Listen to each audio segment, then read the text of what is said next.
शिस कभी सोचा है कि चीजें नीचे क्यों गिरती हैं जब हम उन्हें छोड़ते हैं?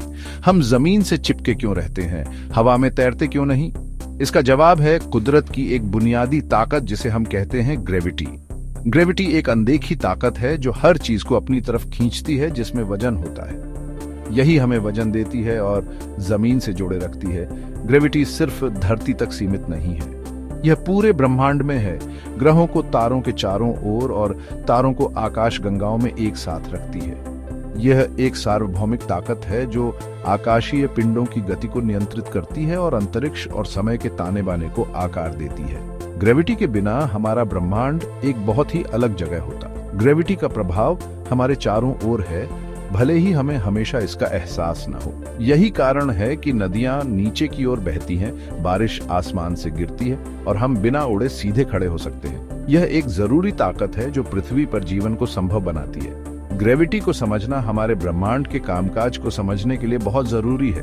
सबसे छोटे कणों से लेकर सबसे बड़ी आकाशगंगाओं तक ग्रेविटी ब्रह्मांड को आकार देने में एक बुनियादी भूमिका निभाती है। आगे के भागों में हम इस आकर्षक बल के इतिहास, सिद्धांतों और प्रभावों के बारे में गहराई से जानेंगे।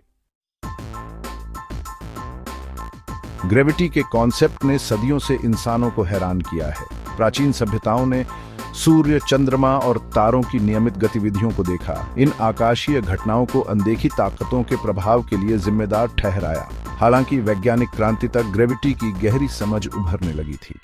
ग्रेविटी को समझाने का सबसे पहला प्रयास ग्रीक दार्शनिक अरस्तु ने किया था, जिनका मानना था कि वस्तुओं में ब्रह्मांड के केंद्र की ओर बढ़ने की प्राकृतिक प्रवृत्ति होती है, जो उनका मानना था कि पृथ्वी थी। यह विचार सदियों तक कायम रहा, जब तक कि पुनर्जागरण में निकोलस कोपरनिकस और गैलीलियो गैलीली जैसे वैज्ञानिकों ने ब्रह्मांड के भू केंद्रित दृष्टिकोण को चुनौती नहीं दी। कोपरनिकस ने सूर्य को सौरमंडल के केंद्र में रखते हुए एक सूर्य केंद्रित मॉडल प्रस्तावित किया, जबकि गैलीलियो के अपने दूरबीन से किए गए अवलोकनों ने इस सिद्धांत का समर्थन करने के लिए सबूत दिए। इन जबरदस्त खोजों ने आइजैक न्यूटन के सार्वभौमिक गुरुत्वाकर्षण के नियम का मार्ग प्रशस्त किया, जिसने गुरुत्वाकर्षण की हमारी समझ में क्रांति ला दी। 17वीं शताब्दी में न्यूटन के काम ने गुरुत्वाकर्षण के अध्ययन में एक महत्वपूर्ण मोड़ दिया। उनके सार्वभौमिक गुरुत्वाकर्षण के नियम ने द्रव्यमान वाली किन्हीं दो वस्तुओं के बीच आकर्षण बल को समझाने के लिए एक गणितीय ढांचा प्रदान किया। इस सफलता ने वैज्ञानिकों को खगोलीय पिंडों की गति के बारे में सटीक भविष्यवाणियां करने में सक्षम बनाया और आधुनिक भौतिकी की नींव रखी। गिरते हुए सेब की आइजैक न्यूटन की कहानी विज्ञान के इतिहास के सबसे प्रसिद्ध किस्सों में से एक है। हालांकि कहानी झूठी हो सकती है, यह उस महत्वपूर्ण अंतर्दृष्टि को दर्शाती है जिसके कारण न्यूटन को अपने सार्वभौमिक गुरुत्वाकर्षण का नियम मिला। न्यूटन ने महसूस किया कि जिस बल ने सेब को पृथ्वी की ओर खींचा, वही बल हमारे ग्रह के चारों ओर चंद्रमा की गति को भी नियंत्रित करता है। न्यूटन के सार्वभौमिक गुरुत्वाकर्षण के नियम में कहा गया है कि ब्रह्मांड में प्रत्येक वस्तु हर दूसरी वस्तु को एक ऐसे बल से आकर्षित करती है जो उनके द्रव्यमान के गुणनफल के समानुपाती होता है और उनके केंद्रों के बीच की दूरी के वर्ग के व्युत्क्रमानुपाती होता है। आसान शब्दों में कहें तो वस्तुएं जितनी ज्यादा भारी होंगी, उनके बीच गुरुत्वाकर्षण आकर्षण उतना ही मजबूत होगा और वे जितनी दूर होंगी, बल उतना ही कमजोर होगा। इस नियम ने बताया कि क्यों वस्तुएं अपने द्रव्यमान, हवा के प्रतिरोध की उपेक्षा की परवाह किए बिना समान दर से जमीन पर गिरती है और क्यों चंद्रमा अंतरिक्ष में उड़ने के बजाय पृथ्वी की परिक्रमा करता है। इसने सेब से लेकर ग्रहों तक किन्हीं दो वस्तुओं के बीच गुरुत्वाकर्षण बल की गणना करने का एक तरीका भी प्रदान किया। न्यूटन का सार्वभौमिक गुरुत्वाकर्षण का नियम एक बहुत बड़ी उपलब्धि थी, जिसने आकाश और पृथ्वी को एक ही भौतिक नियम के तहत एकीकृत किया। ये 2 शताब्दियों से भी अधिक समय तक गुरुत्वाकर्षण के लिए निश्चित व्याख्या बनी रही, जब तक कि एल्बर्ट आइंस्टीन के सामान्य सापेक्षता के सिद्धांत ने अधिक पूर्ण और सूक्ष्म समझ प्रदान नहीं की।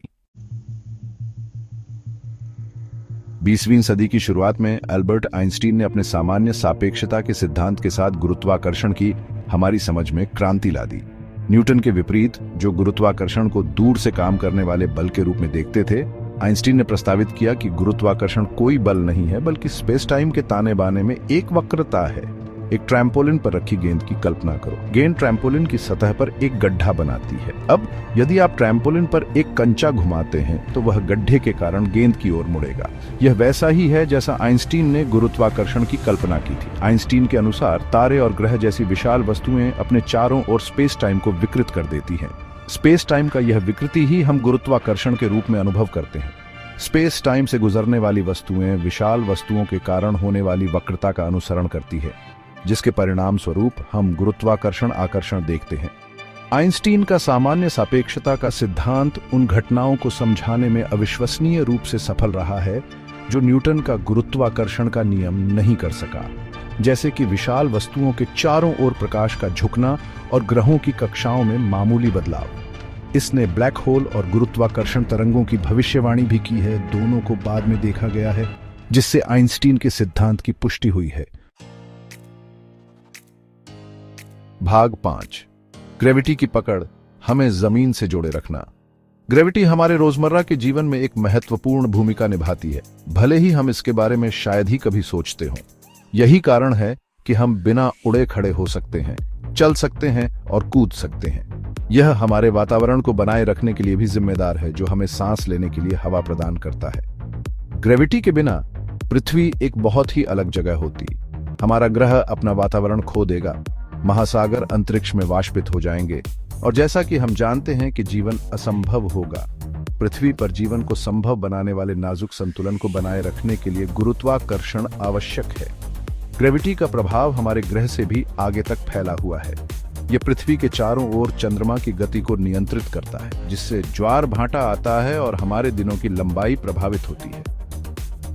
यह पृथ्वी को सूर्य के चारों ओर कक्षा में भी रखता है, हमें ऋतुएं प्रदान करता है और हमारे ग्रह पर जीवन को संभव बनाता है। एक कप कॉफी डालने के साधारण कार्य से लेकर खगोलीय पिंडों की जटिल गतिविधियों तक गुरुत्वाकर्षण हमारे जीवन में निरंतर मौजूद है। यह एक मूलभूत शक्ति है जो हमारी दुनिया को आकार देती है और बड़े पैमाने पर ब्रह्मांड को प्रभावित करती है। भाग 6, हमारे ग्रह से परे ब्रह्मांड में गुरुत्वाकर्षण का प्रभाव। ग्रेविटी की पहुंच हमारे ग्रह से बहुत आगे तक फैली हुई है, जो ब्रह्मांड को बड़े पैमाने पर आकार देती है। यह वह बल है जो आकाश गंगाओं को एक साथ रखता है, उनके भीतर तारों की गति को नियंत्रित करता है और स्वयं ब्रह्मांड के विकास को संचालित करता है। ब्रह्मांड में गुरुत्वाकर्षण के प्रभाव के सबसे महत्वपूर्ण उदाहरणों में से एक तारों और ग्रहों का निर्माण है।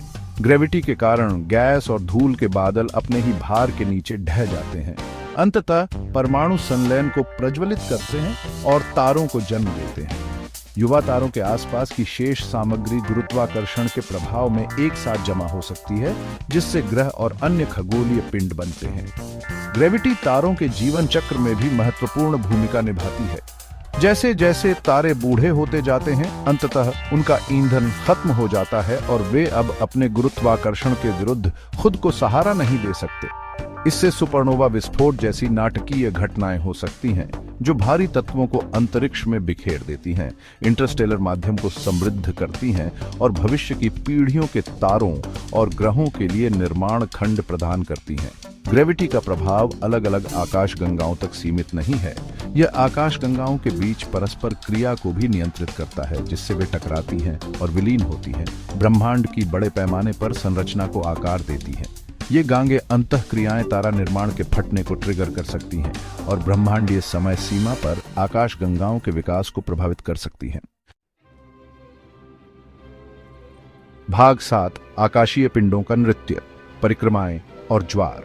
आकाशीय पिंडों के सुरुचिपूर्ण नृत्य के लिए गुरुत्वाकर्षण जिम्मेदार है। ग्रहों को तारों के चारों ओर और चंद्रमाओं को ग्रहों के चारों ओर कक्षा में रखता है।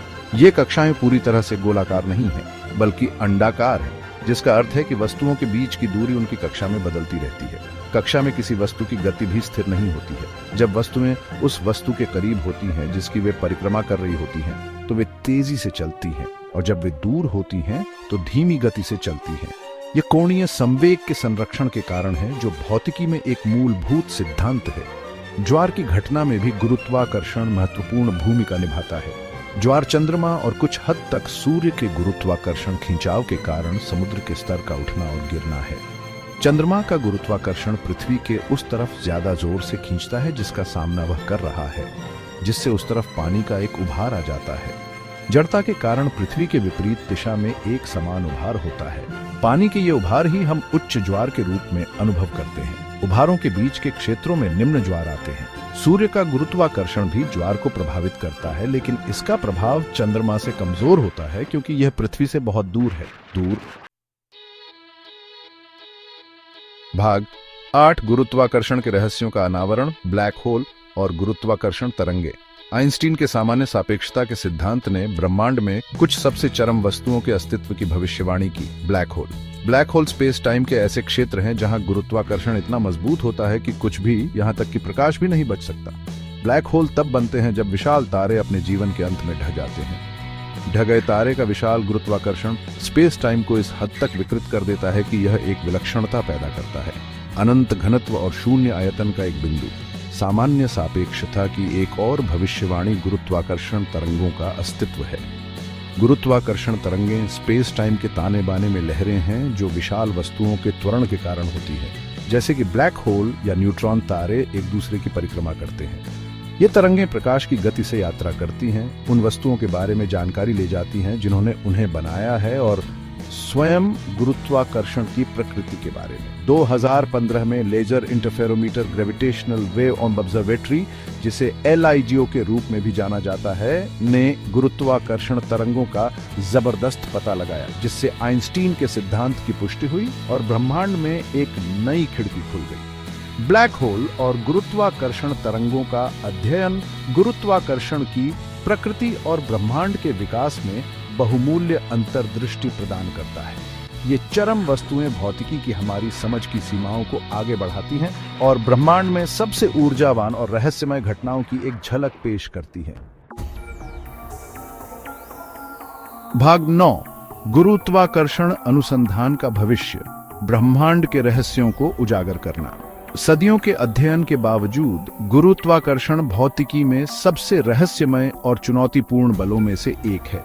जबकि हमने इसके प्रभावों को समझने में महत्वपूर्ण प्रगति की है, गुरुत्वाकर्षण की प्रकृति के बारे में कई प्रश्न अनुत्तरित हैं। आधुनिक भौतिकी के सबसे बड़े रहस्यों में से एक है प्रकृति के अन्य मूलभूत बलों, विद्युत चुंबकत्व, कमजोर परमाणु बल और मजबूत परमाणु बल के साथ गुरुत्वाकर्षण का एकीकरण। इन बलों का वर्णन कण भौतिकी के मानक मॉडल द्वारा किया गया है, लेकिन गुरुत्वाकर्षण मायावी बना हुआ है। सक्रिय अनुसंधान का एक अन्य क्षेत्र डार्क मैटर और डार्क एनर्जी की खोज है। डार्क मैटर पदार्थ का एक काल्पनिक रूप है जो प्रकाश के साथ परस्पर क्रिया नहीं करता है, लेकिन इसके गुरुत्वाकर्षण प्रभाव पूरे ब्रह्मांड में देखे जाते हैं। डार्क एनर्जी एक रहस्यमयी शक्ति है जो ब्रह्मांड के विस्तार को गति दे रही है। ब्रह्मांड के विकास, आकाश गंगाओं और तारों के निर्माण और भौतिकी के मूलभूत नियमों को समझने के लिए गुरुत्वाकर्षण का अध्ययन आवश्यक है। गुरुत्वाकर्षण में भविष्य के अनुसंधान से ब्रह्मांड के कुछ सबसे बड़े रहस्यों को उजागर करने और ब्रह्मांड और उसके भीतर हमारे स्थान की हमारी समझ को गहरा करने का वादा किया गया है। नए कणों की खोज से लेकर नए सिद्धांतों के विकास तक गुरुत्वाकर्षण अनुसंधान का भविष्य रोमांचक संभावनाओं से भरा है। जैसे जैसे हम ब्रह्मांड का पता लगाना जारी रखते हैं और अपने ज्ञान की सीमाओं को आगे बढ़ाते हैं, गुरुत्वाकर्षण निस्संदेह हमें आश्चर्यचकित और चकित करता रहेगा।